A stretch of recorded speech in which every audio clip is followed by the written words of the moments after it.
বন্ধুরা, আমার আজকের রেসিপি চকলেট কেক। ঘরে থাকা খুবই সামান্য উপকরণ দিয়ে ভীষণই কম সময়ের মধ্যে এই কেক তৈরি করা যায়, আর টেস্ট হবে অসাধারণ। সম্পূর্ণ ভিডিওটা দেখার অনুরোধ রইল। রেসিপিটা ভালো লাগলে লাইক, শেয়ার, কমেন্ট করতে ভুলবেন না, আর চ্যানেলটা সাবস্ক্রাইব করে আমার পাশে থাকার অনুরোধ রইল। দেখে নেওয়া যাক আমার আজকের রেসিপিটা। নমস্কার বন্ধুরা, আমি পাপড়ি, পদ্মাবতী ফুড ক্রিয়েশনে আপনাদের সবাইকে স্বাগত। কেক তৈরি করার জন্য আমি এখানে 2টো ডিম ইউজ করছি। আপনারা কেউ চাইলে ডিম নাও দিতে পারেন। ডিম না দিতে চাইলে এই জায়গায় আপনারা হাফ কাপ টক দই ইউজ করতে পারেন। আর টক দইও কিন্তু এভাবে একটু ভালো করে ফেটিয়ে নিতে হবে। আমি ডিম খুব ভালো করে ফেটিয়ে নিলাম। এরপর এখানে আমি দিয়ে দিলাম 1 কাপ গুঁড়ো চিনি। গুঁড়ো চিনি দেওয়ার পর খুব ভালো করে আমি মিশিয়ে নেব, যাতে গুঁড়ো চিনিটা ভালোভাবে মেল্ট হয়ে যায়। আমি মিনিট 5 সময় নিয়ে এভাবে খুব ভালো করে ফেটিয়ে নেব, যাতে ডিমটাও তার সাথে ভালো করে ফেটানো হয়ে যায়। আর ভালো করে ফাটানোর পর কালারটা দেখবেন অনেকটা চেঞ্জ হয়ে যাবে। এরপর আমি দিয়ে দিচ্ছি ওই কাপেরই 4 ভাগের 1 ভাগ রিফাইন্ড অয়েল। এরপর আমি আবারও খুব ভালো করে ফেটিয়ে নেব। এই ডিম যত ভালো করে ফাটানো হবে, কেক কিন্তু ততটাই স্পঞ্জি, সফট, নরম তুলতুলে তৈরি হবে। এরপর আমি এখানে দিয়ে দিচ্ছি, প্রথমে 1 কাপ ময়দা আমি এভাবে দিলাম। আমি ছাঁকনি দিয়ে এভাবে ভালো করে একটু ছেঁকে দিচ্ছি। অবশ্যই কিন্তু ময়দা এভাবে একটু ছেঁকে দেবেন, কারণ ময়দাতে কোনো দলাভাব থাকলে সেটা বাদ হয়ে যেতে পারে। এরপর আমি আরও হাফ কাপ ময়দা এখানে ইউজ করছি। এই ময়দাটাও আমি ভালো করেই চেলে নেব। এরপর আমি এখানে দিয়ে দেব স্বাদ মতো একটু নুন। আর নুনটা কিন্তু অবশ্যই কেকেতে ইউজ করবেন, এতে কেকের টেস্ট কিন্তু অনেক বেশি ভালো হয়। এরপর ময়দা আমি ভালো করে মিশিয়ে নেব। এভাবে আমি একটু ভালো করে মিশিয়ে নিচ্ছি। আর এখানে ব্যাটারটা যদি শক্ত মনে হয়, তাহলে কিন্তু এখানে আমি লিকুইড দুধ দিয়ে ব্যাটারটা ঠিকঠাকভাবে রেডি করে নেব। যতটা পরিমাণে লিকুইড দুধ লাগবে ততটা ইউজ করব।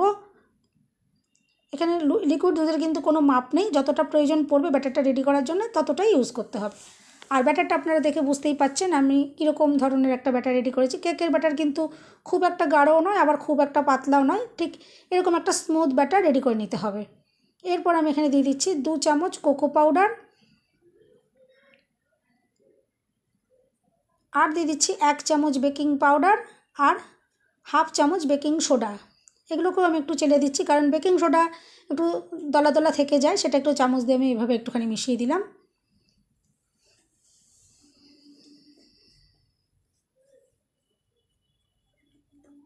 এরপর আমি এখানে দিয়ে দিলাম 1 চামচ ভ্যানিলা এসেন্স। এতে কেকের ফ্লেভারটা খুব ভালো আসবে।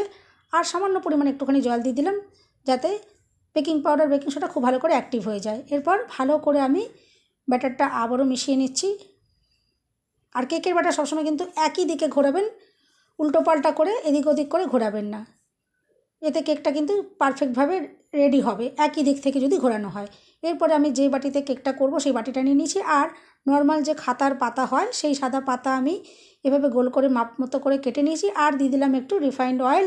এরপর ভালো করে আমি এই তেলটা বাটির গায়ে খুব ভালো করে মাখিয়ে দিতে হবে, যাতে কেকটা ডিমোল্ড করতে সুবিধে হয়।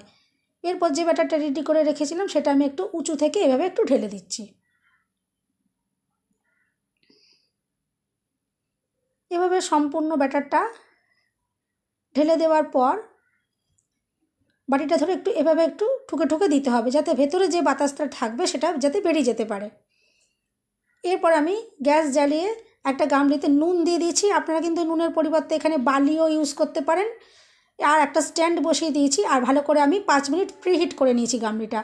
এরপর আমি কেকের ব্যাটারটা ভেতরে দিয়ে দিলাম, আর চাপা দিয়ে প্রথমে আমি 10 মিনিট এভাবে বেক করে নেব। আর গ্যাসের ফ্লেম কিন্তু এ সময় লোতে করে দেবো।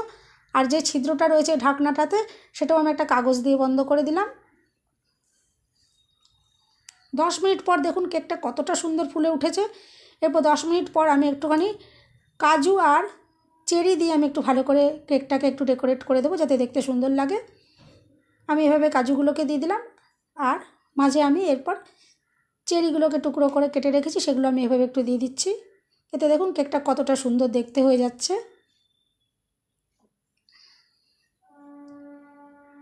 আর এরপর আমি আবারও চাপা দিয়ে দেব, আর চাপা দিয়ে আমি 40 মিনিট কেকটাকে বেক করে নেব। 40 মিনিট হয়ে গেছে, আমি ঢাকাটা খুলে নিচ্ছি। দেখুন কেকটা আরও কত ফুলে উঠেছে। আর আমি একটু চেক করে দেখে নেব যে কেকটা ঠিকঠাকভাবে রেডি হয়েছে কিনা। দেখুন আমি একটা কাঠি এভাবে দিয়ে দিলাম, আর কাঠিটা কিন্তু একদম ক্লিন বেরিয়ে এসে, তার মানে কেকটা একদম সম্পূর্ণভাবে বেক করা ভালোভাবে হয়ে গেছে। আমি এরপর এটা নামিয়ে নেব আর ঠান্ডা করে আপনাদেরকে কেটে দেখিয়ে দেব যে কেকটা কতটা সুন্দর তৈরি হয়েছে।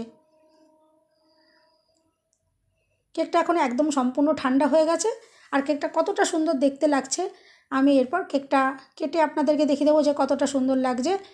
রেসিপিটা যদি ভালো লাগে অবশ্যই কিন্তু লাইক, শেয়ার, কমেন্ট করবেন, আর চ্যানেলটা সাবস্ক্রাইব করে অল নোটিফিকেশান অন করে রাখবেন, যাতে আমি যখনই নতুন ভিডিও আপলোড করব সঙ্গে সঙ্গে নোটিফিকেশান সবার আগে আপনার কাছে পৌঁছে যাবে।